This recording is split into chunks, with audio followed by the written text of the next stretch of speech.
Si quieres gobernarte a la hora de gastar, comenzar a ahorrar, invertir y resolver muchos misterios alrededor de tu dinero, estás en el lugar adecuado.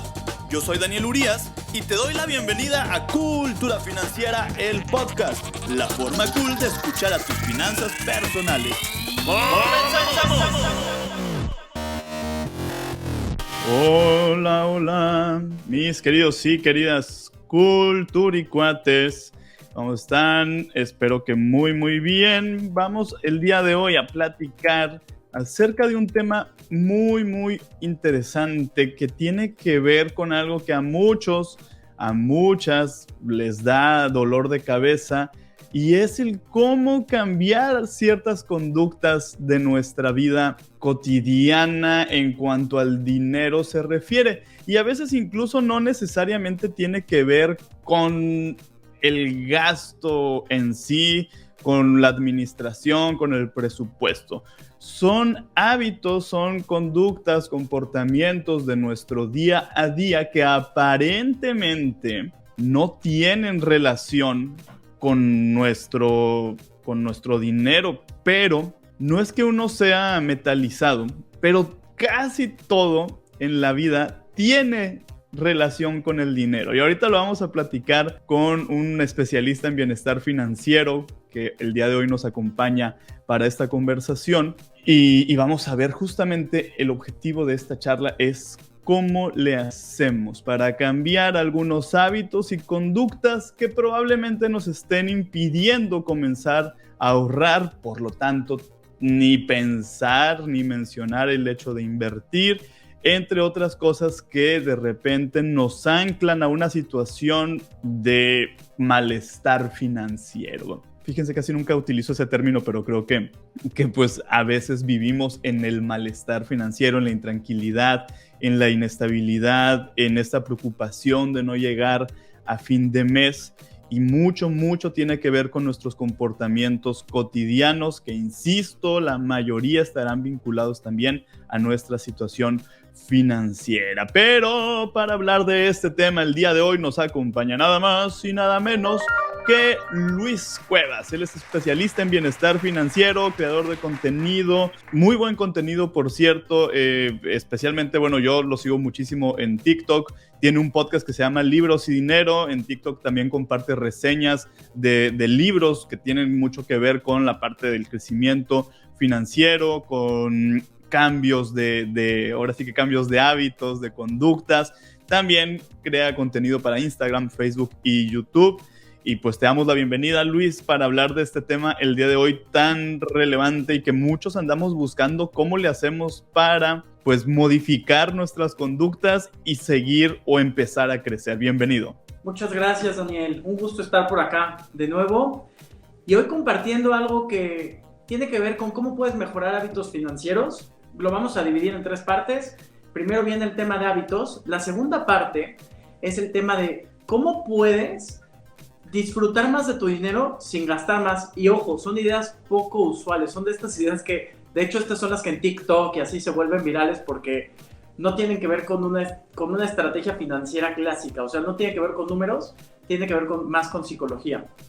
Y el tercer punto con el que vamos a cerrar es consejos prácticos para que puedas mejorar ciertas conductas en temas de ahorro, tal. Cosas que sin esfuerzo te darán mejores resultados, ¿va? Entonces... Y vale la pena el esfuerzo o es importante hacer la mención de que las finanzas, el manejo de nuestras finanzas personales, pues está principalmente ligado a nuestro comportamiento, a nuestras emociones, a nuestra psicología. Es decir, muchas veces nos enfocamos de manera errónea en el conocimiento técnico, numérico, matemático, y dices, no manches, pues es que yo soy un desastre en esa parte, por eso no logro llevar bien mis finanzas, yo no estudié contabilidad, yo no estudié administración, yo no estudié economía, yo no estudié finanzas, y déjenme decirles, y Luis no me dejará mentir, que incluso quienes estudiaron esas carreras pueden ser grandes profesionales y los hay, pero en su manejo personal pues son un poco o un mucho desastrosos. Y esto tiene que ver no por una falta de conocimiento de cómo administrar, cómo hacer un Excel, tiene que ver con un desconocimiento del propio ser. Y se escucha muy filosófico, ya sé, pero no es tanto así, pues simple y sencillamente el vivir sin identificar cuáles son estos factores, emociones que detonan en mí la necesidad de comprar o no filtrar a la hora de adquirir un producto, de meterme a internet y empezar a adquirir cosas sin control, etcétera. Y eso digo, ya hablando de temas más patológicos de compras compulsivas, ¿no? Sí, o sea, en la parte que coincido totalmente es en la parte del conocimiento del ser, esta que dices que es como medio filosófica. Igual, llevándola más a una parte científica, el saber qué es lo que hace que actúes de cierta manera y que tengas datos de eso para que después puedas hacer ciertas acciones que te ayuden a tener el resultado o el tipo de comportamiento que quieren es lo que vamos a buscar. Por ejemplo, hablando del tema de hábitos, para los que me están escuchando por primera vez, tengo un podcast de libros que relaciono con temas de dinero, se llama Libros y Dinero. Les estaré dando referencias de libros para que si les interesa el tema puedan buscar más. Hay un libro que se llama Buenos hábitos, malos hábitos. Este libro está increíble porque rompe muchísimos mitos en tema de hábitos. Por ejemplo, Daniel, no sé si tú has escuchado eso de en cierto número de días vas a desarrollar un hábito. ¿Alguna vez lo escuchaste? Completamente, de hecho, no es por hacer publicidad del podcast y del canal. Justamente hace ya algunos meses platicábamos con una especialista en neuropsicología, en donde precisamente hablábamos de que pues no son enchiladas, pues no. Seguramente el número de días que muchos han escuchado es si 21 días haces algo de manera constante, ya adquiriste un hábito. Y pues no necesariamente es así. Sí, no necesariamente. Y justo el número de 21, que es un dato curioso, surgió porque un gurú de estos motivacionales de los 60s se aventó la puntada de decirlo y generalizarlo como si aplicara para todo. Y era un dato que había obtenido de un tema de cuando la gente tiene una cirugía, cuánto tiempo tarda en adaptarse a este cambio físico, ¿no? Cambio físico desde la parte visual. Y lo replicó y entonces la gente de ahí replicó ese mensaje, pero no tiene ningún fundamento científico. Entonces, así como este mito, este libro tira muchísimos mitos. Por ejemplo, el tema de que la fuerza de voluntad construye hábitos, todo eso lo va derrumbando uno a uno. Aquí hay una parte interesante y que les puede ayudar mucho. Cuando queremos desarrollar buenos hábitos, en lo primero que pensamos es en que es un mérito individual. O sea, oye, depende de que le eche muchas ganas. ¿Y qué crees? No es cierto. Muchas veces ni siquiera tiene que ver con qué tantas ganas le echas, sino que también preparas tu contexto. Ajá. Y de esto es lo que vamos a empezar a aplicar hoy en tema de finanzas personales. Un ejemplo y un caso de estudio. Daniel, seguramente has escuchado del experimento del bombón y los niños. Por supuesto, sí.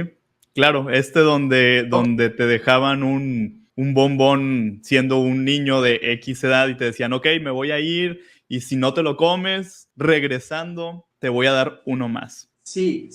Que este probablemente sea uno de los experimentos conductuales más famosos y uno de los que ha tenido más seguimiento a través de los años. Y la conclusión de esto fue que los niños que no se comieron el bombón resultaron ser más disciplinados, tuvieron mejores trabajos, ganaron más dinero, vivieron mejor en pareja, o sea, como que eran los exitosos versus los que se comieron el bombón.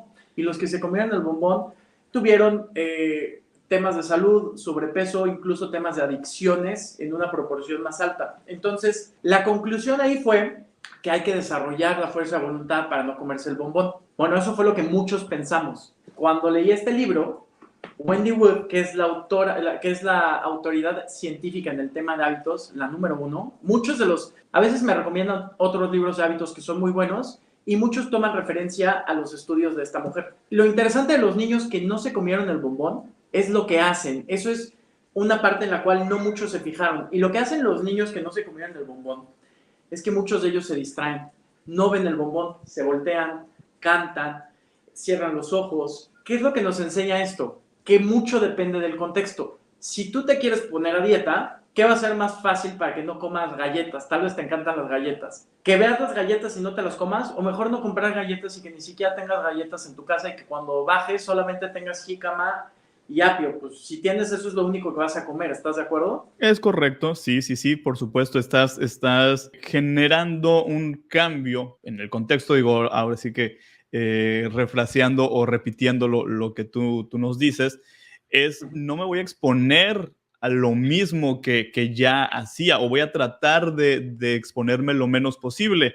Es decir, no me voy a ir a un restaurante de hamburguesas porque, pues, evidentemente, pues, va a ser muy difícil aguantarme, ¿no? O sea, pues, tráigame una hamburguesa estas que trae una lechuga arriba y una lechuga abajo. Es muy poco probable que eso suceda. Sí, y que justo si ya lo pasamos a temas de dinero, por ejemplo, hay algo que tiene que ver con cómo puedes incrementar las probabilidades de alcanzar una meta de ahorro, y hay algo que racionalmente no hace sentido, pero psicológicamente sí. O sea, en tema, si tú tienes un instrumento específico para una meta específica, es más probable que alcances ese objetivo. Versus tener todo tu dinero en una sola cuenta de inversión, que puede ser una cuenta que tenga buenos rendimientos, que financieramente sea un buen instrumento. Ajá. Pero el tener todo junto hará que cuando cambies de coche, cuando hagas el siguiente viaje, cuando lo que sea, pues veas todo ese dinero y te cueste trabajo separarlo. Pero si tienes una que es una cuenta específica para la educación de los hijos, otra cuenta para ese negocio, todo eso incrementa tus probabilidades de éxito. Aunque bajo la teoría económica tradicional te diría no hace sentido, porque el dinero es dinero y lo puedes utilizar para lo que tú quieras. Pero es como el bombón. Cuando ves todo el dinero disponible, pues es más fácil que lo saques. Entonces, si quieres mejorar hábitos, vamos a incrementar la fricción para inhibir esas conductas que no queremos que ocurran, y si queremos incentivar alguna conducta como el ahorro, vamos a disminuir fricción para que eso sea más sencillo. Esa es la teoría básica de cómo desarrollar buenos hábitos. ¿Y qué dirías en esta parte, Luis, sobre la motivación? Y seguramente es un tema que también tiene mucho que ver con la parte de los hábitos. Justamente en esta conversación que hace rato te contaba que tuve con Natalie Lagarda, que es neuropsicóloga, hablábamos sobre esta parte de que muchas veces terminamos no haciendo las cosas que nos generan bienestar porque no sentimos motivación. Pero entonces el enfoque es incorrecto, porque realmente aquí parte, y esto me gusta mucho, también es una rama de la psicología que habla acerca de hacer las cosas para estar bien o esperar a sentirme bien para hacer las cosas. Okay. Y es ahí justamente donde nos enfocamos en la parte de la motivación, de que no siempre vamos a estar motivados. Estoy de acuerdo contigo, y es que al final es cómo haces que hacer las cosas que tienes que hacer sea fácil. Entonces, de acuerdo con este tema de no tienes que esperar a que llegue la motivación, si modificas las condiciones para que esto sea fácil, pues te va a llevar a hacer la acción y eventualmente tendrás el resultado que quieres y te vas a sentir bien porque va alineado a lo que quieres, ¿me explico? Entonces, en temas de ahorro, hacer planes de ahorro automatizado, tener retroalimentación de alguien que te dé seguimiento, algo chistoso, pero generalmente tenemos el concepto de que para desarrollar un buen hábito, tener la meta visible es importante. No necesariamente. La meta visible puede ser el primer impulso y puede ser lo que necesitas para dar dirección, ¿sí? Vas a aplicar fuerza de voluntad en esas primeras acciones, pero los hábitos es algo totalmente distinto. Los hábitos es algo automático e inconsciente, es como manejar. Entonces, más que tener una meta visible, que es bueno y es importante, es parte de, pero no para desarrollar el hábito en el largo plazo, lo más importante es que tus variables contextuales sean iguales. O sea, que ahorres los mismos días del mes, que ahorres la misma cantidad, que te reúnas con tu asesor financiero, si es una vez al año, una vez cada 6 meses en esa fecha en específico, que todo lo que hagas tenga un contexto lo más estable posible. Eso impulsa la acción. Eso en tema de hábitos les estamos diciendo algunos puntos importantes. Si quisiera más, este libro es una joya para eso.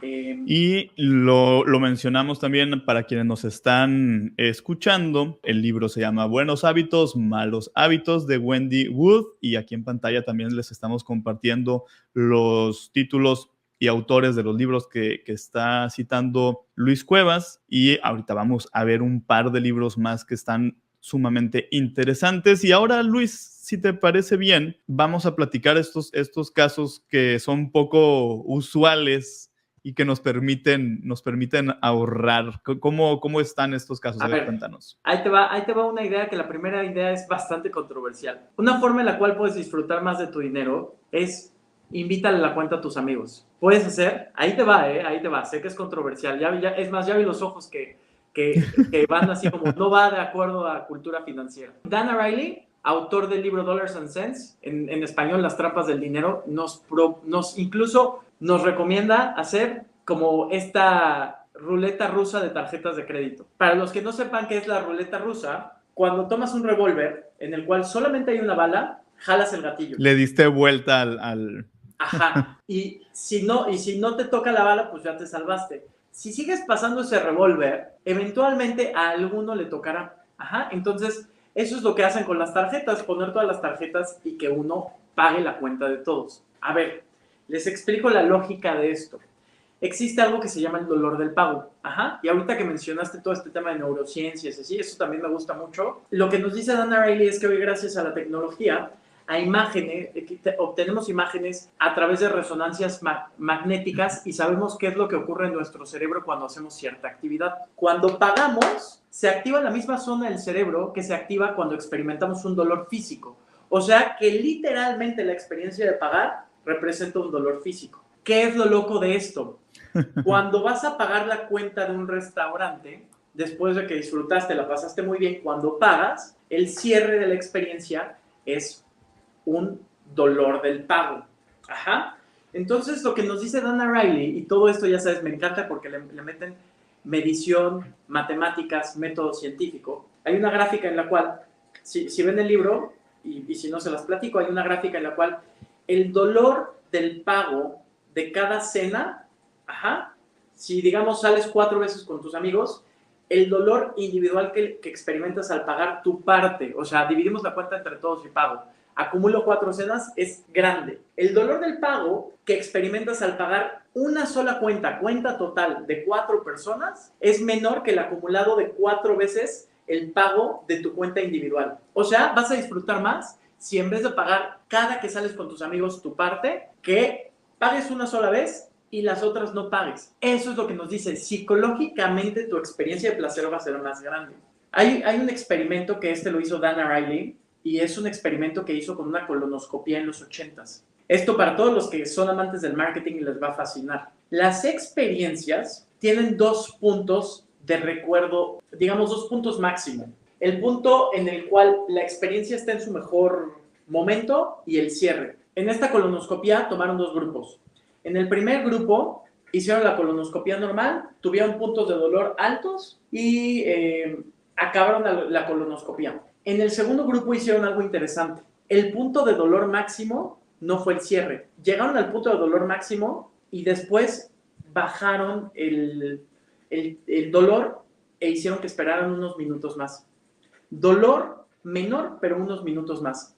Entonces, lo interesante de esto fue que la gente que experimentó más tiempo en la colonoscopía, que esto equivale a mayor dolor acumulado, pero que al final disminuyó la intensidad del dolor para cerrar con un dolor más leve, dijo que la experiencia no fue tan dolorosa. Los que tuvieron menos tiempo de experiencia de colonoscopía, pero cerraron en el punto de dolor máximo, dijeron que era un proceso terriblemente salvaje y que no lo repetirían nunca. Por eso estos restaurantes lo que te recomiendan es prepaga la cena, ven, vive la experiencia y al final vente a tu casa. El cierre de la experiencia no va a ser ese dolor del pago. ¿Cuántas cosas podríamos disfrutar así? ¿Qué podríamos hacer nosotros que nos dé este cierre sin dolor del pago? Tal vez prepagar unas vacaciones, ¿no? Sí, por ejemplo, y lo decías, ¿no? También automatizar el ahorro, la inversión. ¿Por qué? Porque ya te está quitando ese momento de despegarte del dinero porque ocurre automáticamente y de hecho también es el principio bajo el cual funcionan plataformas de streaming como Netflix, como Amazon. Tú una sola vez en la vida das tus datos bancarios y a partir de ahí te están cargando. De repente digo, y eso es negativo. En el lado del gasto, pues es negativo porque de repente ni te acuerdas que estás pagando, hay cosas que no utilizas, etcétera. Pero te están ayudando a reducir esa fricción, esa resistencia, esa incomodidad o ese dolor literal de tener tú que hacer el pago. Sucede también, digo, y esta es experiencia personal con el tema de los impuestos. Yo cuando trabajaba como empleado, pues a mí me llegaba mi sueldo ya trasquilado por parte de ya con menos ISR, pero era el dinero que llegaba a mis manos y yo decías que poca, ¿no? La neta. Pero ahora que soy independiente y llega el dinero a mí y luego en las declaraciones mensuales yo tengo que ir, sacar dinero y depositárselo a Hacienda porque es mi responsabilidad y la cumplo, pero no significa que la cumpla sin dolor. Dices, Duele muchísimo. ay, qué fuerte, pues. ¿Y sabes por qué, Daniel? Justo ahí esos ejemplos están increíbles. El dolor del pago tiene una formulita y es tiempo más atención igual a dolor del pago. Ajá. Por eso, si te cuesta trabajo el qué tanto estás gastando, ve qué forma de pago te produce más dolor. Por ejemplo, los impuestos te duelen más ahora que tú los pagas porque haces un cálculo, porque ves el número, porque eres muy consciente de lo que está saliendo de tu cuenta. Cuando tú vas de antro, pensemos si te escucha una audiencia joven, y van de antro y pagan con tarjeta, no les va a doler lo mismo que sacar el dinero, contarlo y entregarlo y esperar a que les den cambio. Porque cuando pagas con efectivo el dolor del pago es mayor. Y eso también, justamente por eso, muchas veces es fácil que se te barra la chancla con el pago de tarjeta de crédito, especialmente, y lo digo especialmente porque en la tarjeta de débito, en la tarjeta de nómina, como sea, estás más consciente de, híjole, a ver si pasa, a ver si no pasa, me voy a quedar sin dinero. Con la de crédito, a veces existe esta ilusión de que es lana extra, que es dinero que no me va a costar, que es, pues alguien etéreo está invitando esta cuenta, y no, pues, y es fácil caer en ese juego que te puede eventualmente llevar a unas finanzas personales también con problemas. ¿Y sabes qué es para el gasto que es más peligroso todavía que las tarjetas de crédito? ¿Qué tecnología de pago? A ver si le das. ¿Cuál crees? No, dime. El contactless.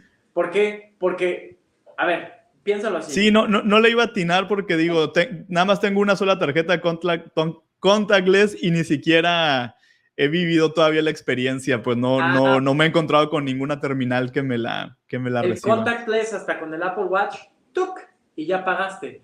Y fue un instante. Después la tarjeta pasas la tarjeta, hasta te esperas un ratito en lo que la pasan, tal. Y el efectivo ya es otra cosa. Sacas, desembolsas, cuentas, esperas cambio, estás consciente de ese proceso. A veces firmas, no saben ni cuánto fue. Imagínate el contactless, ese sí es historia de terror en gasto, ¿eh? Sí, hombre, ya lo hemos dicho, los avances tecnológicos como nos generan muchas cosas útiles y benéficas, también nos pueden llevar a muchas conductas, muchos comportamientos pues dañinos para nuestra estabilidad en general y evidentemente pues también pasando por la parte financiera. Luis, vamos cerrando si te parece bien esta conversación, y traías también unos ejemplos justamente de economía del comportamiento que nos pueden permitir comenzar a ahorrar de manera más sencilla. Sí, por ejemplo, algo que me gusta mucho en el tema de retiro. En uno de estos experimentos conductuales llegaron a la conclusión de que la gente que no ahorra para el retiro es porque tiene una desconexión emocional con su versión futura. Racionalmente es ilógico. A ver, tu versión futura eres tú, pero psicológicamente hace sentido. No se identifican con esa versión futura. El Daniel del futuro, el Luis del futuro, el tú del futuro, pues ni lo conoces, ni te identificas. Ajá.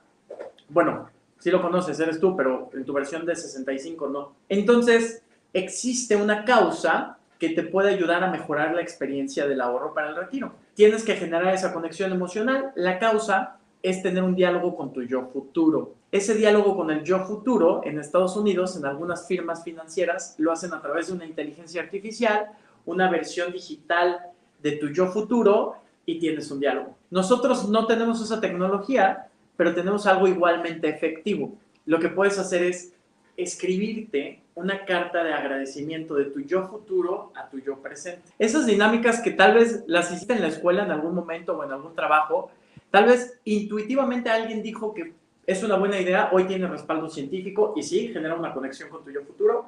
Entonces, Luis, muchas gracias por iniciar este plan de retiro que me garantiza un ingreso. Hoy, gracias a eso, tenemos 15,000 pesos mensuales que nos ayudan para cubrir esto, esto y esto. Sé que no fue fácil, pero te esforzaste, hiciste un mecanismo en el cual, aunque no fue perfecto, a veces caíste, seguiste adelante, Todo eso en una carta de agradecimiento. Mientras más emocional sea, más efectiva será. Entonces, esta es una de las ideas. Carta de agradecimiento de yo futuro a yo presente para tener una mejor experiencia para metas de largo plazo. Yo la llevo a retiro porque es mucho de lo que hacemos en la oficina, pero puede ser para cualquier meta de largo plazo. ¿Qué te parece esa idea, Daniel? ¿Ya habías escuchado algo así? Vagamente, digo, yo desconocía esto que justamente que mencionabas ahorita de esta inteligencia artificial que ya te pone a platicar contigo mismo. Curiosamente, el fin de semana estaba viendo una serie en Amazon Prime que se llama Solos. Ahí si tienen chance, véanla, está interesante. Más o menos Black Mirror de Netflix, pero menos extrema, pero habla del futuro. Y justamente en uno de los episodios, el protagonista, y además se llama Solos porque salen prácticamente los actores y las actrices solos y solas en el episodio. No es una sola persona en todo el episodio. Está interesante. Y justamente digo todo este contexto porque hay un episodio en donde alguien tiene una plática consigo mismo porque es un robot que se va a quedar en el lugar de esta persona, tiene un cáncer terminal, entonces ya se está despidiendo y lo va a dejar en su lugar. Pero tiene la oportunidad de tener una conversación con él y son personas idénticas, ¿no? Y justamente ahí reflexionaba sobre qué pasaría si todos tuviéramos esa oportunidad de platicar con nosotros mismos y con nuestra versión de unos años más adelante. ¿Nos agradecería? ¿Nos recriminaría? ¿Cómo nos vamos a percibir? ¿Cómo nos vamos a recordar de, hijo, si hubiera hecho esto, o si no va a haber hubieras que reclamarnos, sino agradecimiento? Entonces es súper interesante y creo que sí sería un ejercicio muy, muy bueno. Incluso estas cápsulas del tiempo, ¿no? Escribirte una carta hoy y guardarla en algún lugar que tú sepas que, ok, la voy a sacar de aquí en 15 años. Eso también está bueno, está bueno. En este ejercicio de la carta de agradecimiento del yo futuro, yo la hice todavía cuando, ahorita todo lo que hago es digital. Ya no veo a nadie en persona. Y antes lo hacía presencial y, digamos, hombres que representan todo lo que culturalmente se atribuye al género masculino, así lo quiero decir, ya sabes, que expresa un poco los sentimientos y a ti, no digo que esté bien o que esté mal, simplemente alguien así medio rudo haciendo las cartas y ¿qué crees? Hasta lágrimas. O sea que sí es un ejercicio muy emocional. Vale la pena que lo experimenten, no nos crean, experimentenlo y ya nos dicen qué tal. Otro caso más, este está muy interesante y está loco. A ver, tiene que ver con que hoy en día no tenemos muestras físicas de nuestro progreso. ¿A qué voy? En algunas culturas africanas, si a la gente le va bien, acumula cabras en su patio. O sea, si tuviste un excelente 2021, para 2022 vas a tener más cabras. Y así, y entonces hay un incentivo social para demostrar que te va bien, porque la gente pasa y ve cuántas cabras tienes. Tus vecinos ven, mira, ya tiene tantas cabras. ¿Cuál es el problema que tenemos nosotros en las culturas modernas? No tenemos un incentivo social para el ahorro. ¿Por qué? Porque sí se ve la ropa, sí se ve el coche, la casa, hay un incentivo social para el gasto, pero no es que salgas con un número atrás que diga, tengo tanto en mi plan de retiro, tengo tanto en un plan de inversión, tengo tanto ahorrado, fondo de emergencia, nadie lo ve. Entonces, lo que nos propone también Dan Ariely, que me gusta mucho Dan Ariely, él tal vez no es tan teórico, pero es muy práctico. Tener una muestra física de tu progreso. Y nosotros lo que hicimos fue, a toda la gente que tiene planes de ahorro y así, darles pines de progreso, como medallitas. Y tiene ahí varias intervenciones conductuales. Esta del pin es como las cabras. Vas a tener tus medallitas y van a ser las muestras físicas del progreso. Cuando tengas más va a ser el incentivo para que juntes esto. Y visualmente lo vas a poder ver. Mira, llevo tantos años ahorrando, tal. Es algo que a la gente le gusta mucho y que tiene un principio replicable. Puedes hacerlo tú, puedes darte estos reconocimientos. Si lo hacen en pareja, puede que tú se lo des a tu novia, a tu esposa y tu esposa a ti. O sea, como quieran hacerlo en pareja, entre amigos, entre familiares, es algo interesante. Hasta podrían hacer una ceremonia de entrega de estas cabras por el ahorro.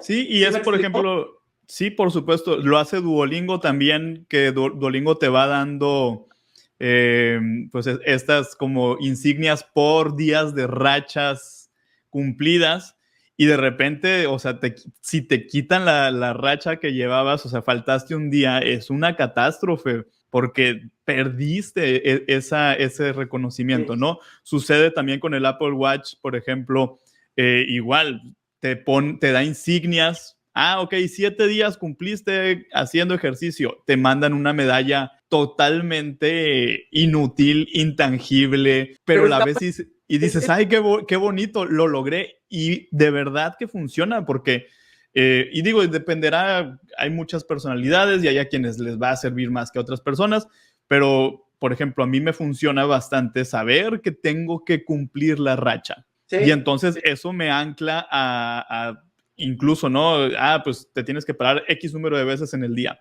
Sabes que vas, a lo mejor son 6 de la tarde y todavía me falta un ratito, ok, me voy a parar. sí. Entonces creo que sí es muy, muy útil ese sistema y como bien lo dices, en el caso ya de personas en una familia, ¿cómo le hago, cómo me organizo con mi familia, con mi pareja, con mis amigos para brindarnos pues esta red de soporte que nos vaya impulsando a crecer? Y creo que también es parte de lo que a lo que debemos aspirar, que nuestra familia, nuestra pareja, nuestro círculo inmediato vaya compartiendo estos hábitos, vaya compartiendo estas costumbres, estos intereses de crecer. Digo, mis amigos igual no van a querer, o sea, no me van a dar dinero para mi retiro, pero a mí me gustaría que mis amigos tengan también ese compromiso consigo mismos y mismas de querer llegar a ese objetivo, para que el día de mañana, si yo llego y platico algo sobre mi plan de retiro